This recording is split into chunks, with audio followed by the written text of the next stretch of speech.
ছিল আজকে 6টার দিকে তাদের ধর্মঘটের হয়তো সময়সীমা শেষ হয়ে যাবে।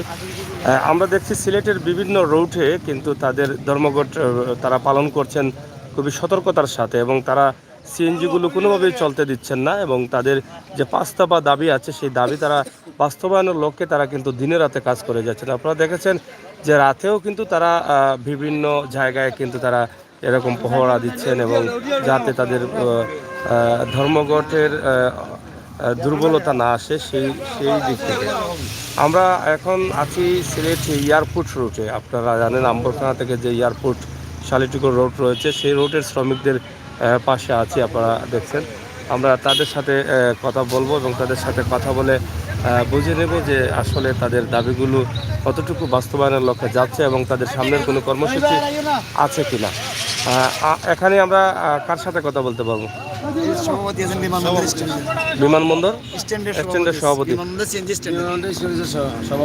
আচ্ছা আচ্ছা, আমরা আপনার কাছে জানতে চাই যে আপনাদের ধর্মঘট আজকে কয়টা পর্যন্ত? আমাদের ধর্মঘট আজকে সন্ধ্যা 6টা পর্যন্ত একটা কর্মসূচি দেওয়া হয়েছে। এর ভিতরে আমাদের ঊর্ধ্বতন কর্মকর্তা যারা তারা প্রশাসনের সাথে একটা বৈঠক, এর ভিতরে আমাদের দাবি মানা হয় তাহলে 6টার আগেই আমাদের ধর্মঘট প্রত্যাহার করা হবে, নতুবা এই ধর্মঘটের মেয়াদ আরও বাড়ানো হবে। আজকে কি তাদের সাথে বৈঠক আছে?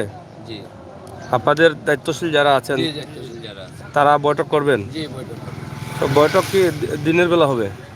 এটা কোন সময় হবে এটা আমাদেরকে টাইম ফিক্স করে দেওয়া হয় না, তবে আমাদের ঊর্ধ্বতন কর্মকর্তা যারা আমাদের লিডার ওনারা বলছেন যে আমরা আজকে এটা নিয়ে প্রশাসনের সাথে আবার বসবো।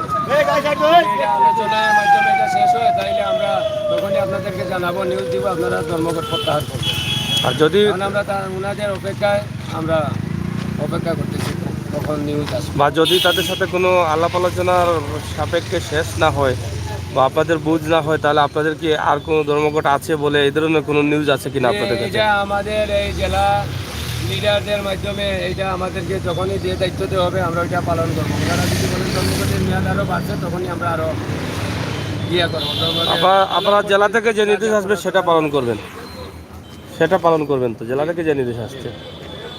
যাই হোক, আমরা আজকে এয়ারপোর্ট রোড থেকে শ্রমিকদের যে সতর্কতা অবলম্বন, যেটা তাদের ধর্মঘটকে বাস্তবায়নের লক্ষ্যে নেওয়ার জন্য তারা যে কাজ করে যাচ্ছেন, দিনে রাতে রাস্তায় দাঁড়িয়ে তারা তাদের বাস্তব লক্ষ্য দেখছেন, তাদের সাথে আমরা কথা বললাম। এবং প্রত্যেকটি জায়গায় কিন্তু আমরা দেখেছি যে সিএনজি শ্রমিকরা তারা তাদের আন্দোলন করে যাচ্ছেন, এবং যাতে কোনো সিএনজি চলতে না পারে সেই দিকেও লক্ষ্য রেখেছেন।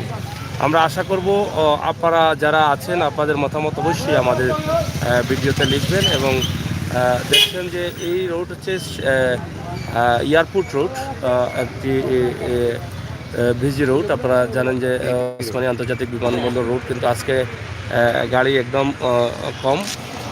পাশাপাশি সিএনজি ধর্মঘটের পাশাপাশি আপনারা জানেন যে সিলেটের পাথরকুয়ারি যেটা আছে, পাথরকুয়ারি শ্রমিক এবং ট্রাক শ্রমিকদের ধর্মঘটও তারা কিন্তু দিয়েছেন।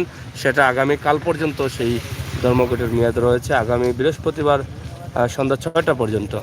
তো এই একসাথেই কিন্তু সবার ধর্মঘট চলছে, এবং এই বিষয়ে দায়িত্বশীলদের হয়তো ইতিমধ্যে তারা হয়তো এটা আলোচনায় যাবেন, আমরা যতটুকু শুনলাম। এবং আলোচনায় গেলে হয়তো বা এই ধর্মঘট উর্দু করলে হয়তো সিলেটের যে ব্যবসায়ী আছেন, শ্রমিক আছেন, অনেকেই হয়তো স্বাভাবিক জীবনে ফিরে আসতে পারবেন। দেখছেন আপনারা সকাল থেকে আমরা দেখাচ্ছি যে অনেক যাত্রীরা হেঁটে যাচ্ছেন ব্যবসা প্রতিষ্ঠানে, এবং ব্যবসায়ী যারা আছেন তারাও এই ধর্মঘট আসার পর থেকে তাদের ব্যবসায় তারা কিন্তু লস করছেন। তো যেহেতু মহামারী করোনার মধ্যে কাটিয়েছেন মানুষ, আবার ধর্মঘট যদি এভাবে অবিরত থাকে তাহলে মানুষ আরও কষ্টে পড়ে যাবে। সেই দিক বিবেচনার লক্ষ্যে আমরা আশা করব দায়িত্বশীলটা বসে এটা আলোচনায় একটি সমাধানে নিয়ে আসবেন। ধন্যবাদ। আমরা এখন এই জায়গায় কোনটা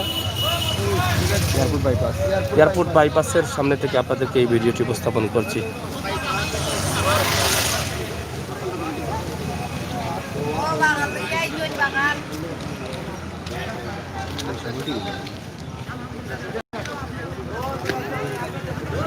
ধন্যবাদ আপনাদের।